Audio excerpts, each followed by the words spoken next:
আচ্ছা, এখন ভালো আছো তো? তুমি খুশি আছো তো? যেখানে আছো, যার সাথে আছো, এটাই তো চেয়েছিলে তুমি, তাই না? আমার থেকে দূরে সরে যেতে, আমার জীবন থেকে চলে যেতে, এটাই তো চেয়েছিলে।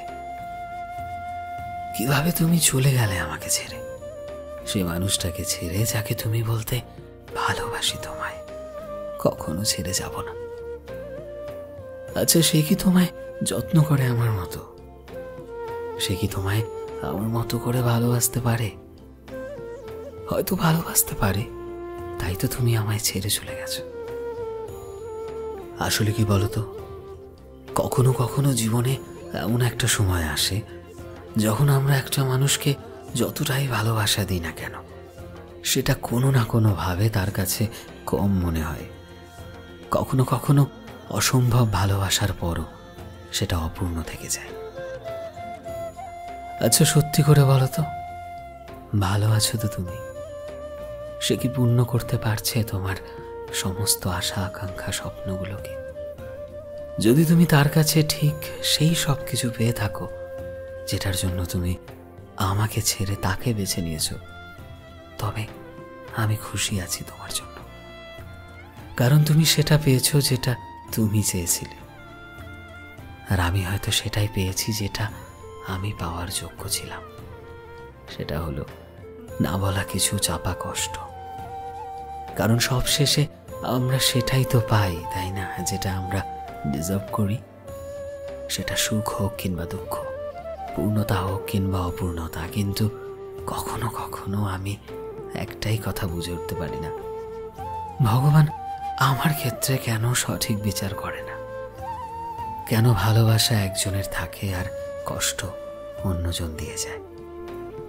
কিভাবে মানুষ ভুল করেও সুখী থাকতে শিখে যায়, আর কেউ সঠিক করেও শুধুমাত্র দুঃখটা পায়? জানি না এটা কেন হয়। মানুষ অচেনা থেকে চেনা হয়, আবার ঠিক আগের মতো অচেনা হয়ে যায়। আর অচেনা হয়ে নিজেরা তো বদলে যায়, আর আমাদের একটাই প্রশ্ন মনের ভেতর চলে, আমার ভালোবাসায় অভাবটা কি ছিল? মানুষ এটা কেন বোঝে না যে একজনকে ভুলে যেতে বললেই সবকিছু ভুলে যাওয়া যায় না। ব্রেকআপ তো একটা শব্দ মাত্র, যতটা ছোট শব্দ ঠিক ততটাই বেশি কষ্ট দিয়ে যায়। হয়তো অনেকে এটা পেরিয়ে আসতে জানে, কিন্তু কিছু কিছু মানুষ যারা এই ব্রেকআপের পর আর এই ছোট্ট শব্দটা থেকে বেরোতে পারে না। মুহূর্ত, গল্প, স্মৃতি এতটা সুন্দর হয় যে সেসব থেকে তারা আর বেরিয়ে আসতে পারে না। বারংবার সেই সব কিছু তাদের কষ্ট দেয় সারাটা জীবন ধরে। কিন্তু বড় কথা এটাই যে আগেও আমার কাছে তুমি খুশিটাই ছিলে, এখনো আমার কাছে তোমার খুশিটা সবার আগে। আর যখন তুমি খুশি আছো কারোর সাথে, তবে আমি তোমার খুশিতে খুশি। আমি তোমার এই সুখের জীবনে বাধা হব না কখনো। শুধু এটাই দেখতে চাই যে তোমার হাসি মুখটা যেন সব সময় অটুট থাকে, তোমার চোখে যাতে জল না আসে। তবুও আমার চোখের জল কিভাবে দেখবে তুমি? ভালো থেকো, যার সাথে আছো তার সাথে সব সময় সুখে থেকো। তোমার নতুন জীবন ভালো কাটুক তোমার নতুন প্রিয় মানুষের সাথে। সো ফ্রেন্ডস, আমি শোভন ছিলাম তোমাদের সাথে, কলমে বিশ্বজিৎ।